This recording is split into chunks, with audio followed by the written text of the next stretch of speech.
हूं आपके साथ आहाना पुंज। तो बिहार में हो रही जातीय गणना पर रोक की मांग वाली याचिका पर आज पटना हाईकोर्ट में सुनवाई होगी।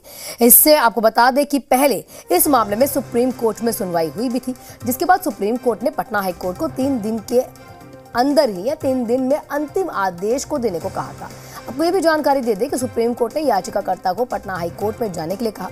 कोर्ट ने इसके साथ ये भी कहा कि हाईकोर्ट के फैसले से संतुष्ट नहीं होने पर आप शीर्ष अदालत का दरवाजा खटखटाने के लिए स्वतंत्र हैं। वहीं बिहार में 7 जनवरी से जातीय गणना शुरू हुई है। 15 अप्रैल से इसके दूसरे चरण की शुरुआत भी हो चुकी है।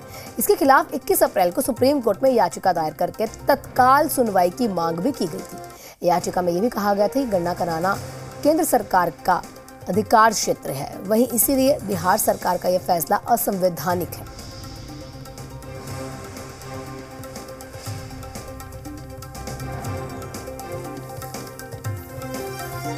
तो वहीं पर आपको बता दें कि गणना चल रही है, जाति गणना चल रही है और उसी दरमियान ये दूसरा फेज अब शुरू हो चुका है। और दूसरे फेज के अंदर ही, क्योंकि लंबे समय से जब राज्य और केंद्र सरकार के बीच जातिगत गणना को देखते हुए टकराव चल ही रहा था, तो उसके बाद ये फैसला हुआ था कि अगर केंद्र सरकार नहीं करवाती है तो राज्य सरकार अपने खुद के खर्च से गणना करवाएगी। और उसके बाद जब गणना होनी शुरू हो गई, एक फेज खत्म हुआ, तो उसके बाद देखने को मिला कि अब जिस तरह से कोर्ट में पेशी हुई, कोर्ट का दरवाजा खटखटाया गया और अब ये कहा गया कि हाईकोर्ट जो है 3 दिन के अंदर अपना फैसला सुनाएगा।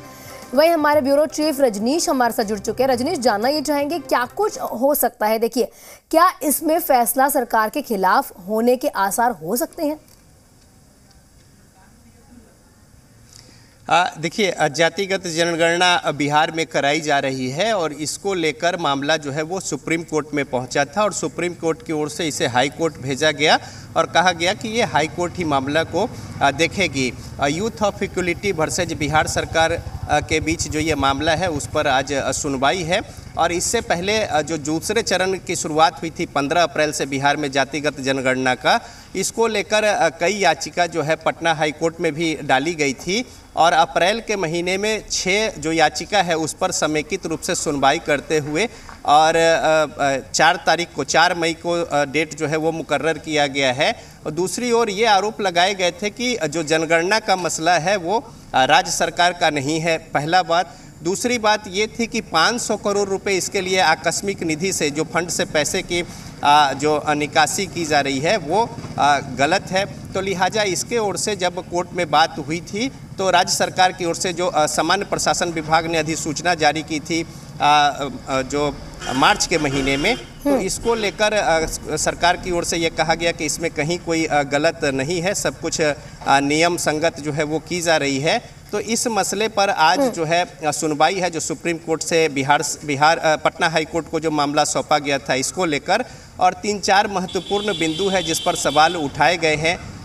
एक तो जातिगत जनगणना को लेकर विद्वेष जो है ये हो सकती है समाज में, और इसके अलावा कई दूसरी बातें जो है कही गई। एक तो कि ये केंद्र का मसला है, राज्य सरकार इसे नहीं करवा सकती। तीसरा महत्वपूर्ण बात जो फंड निकासी का है, इसको लेकर सवाल उठाए गए थे। तो आज पटना हाई कोर्ट में इस पर सुनवाई है और 3 दिनों के अंदर ये मामला जो है इसे निपट देना है। तो लिहाजा देखिए इस तरह पे पहले जो पटना हाई कोर्ट में 6 मामले।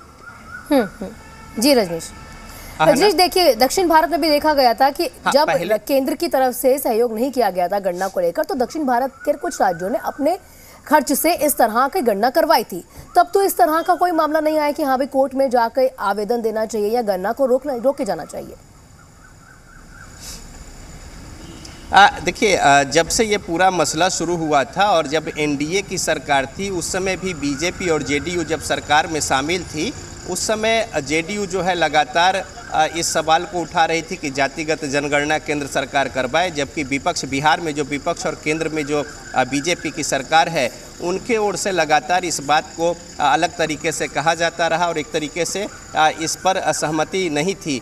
और जो विपक्ष में उस समय आरजेडी थी जो अभी सत्ता में शामिल है, वो भी अपने तरीके से इसका समर्थन कर रही थी। तो एक तरीके से इस पर राजनीति भी जमकर हुई और पूरा मसला जो है जब राज्य सरकार ने इसकी अधिसूचना जारी कर दी, सब कुछ हो गया, इसके पहले जो यहाँ पे गठन किया गया था आयोग का, इसको लेकर भी बबेला हुआ था और इसको लेकर भी कोर्ट में मामला गया था, लेकिन कोर्ट ने राज्य सरकार के पक्ष में बातें कही थी। तो अब ये पूरा मसला मामला जो है वो पटना हाई कोर्ट में है और पटना हाई कोर्ट को इसका निष्पादन करना है।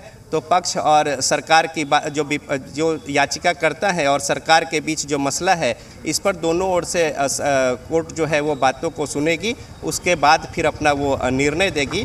तो 3 से 4 दिन के अंदर में ये मामला जो है वो निपट जाना है। आज किस तरीके से कोर्ट का रुख होता है और दोनों पक्ष किस तरीके से बातों को रखती हैं, वो यहाँ पे देखना होगा कि आज पटना हाई कोर्ट में किस तरीके से बातें होती हैं। बिल्कुल, समय दूर नहीं है जब ये देखा जा सकता है कि क्या कुछ फैसला निकल कर आता है, क्या ये फैसला विपक्ष में जाता है या पक्ष में जाता है।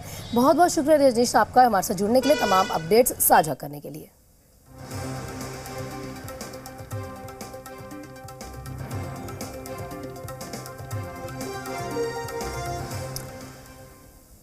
और वहीं पूर्व सांसद आनंद मोहन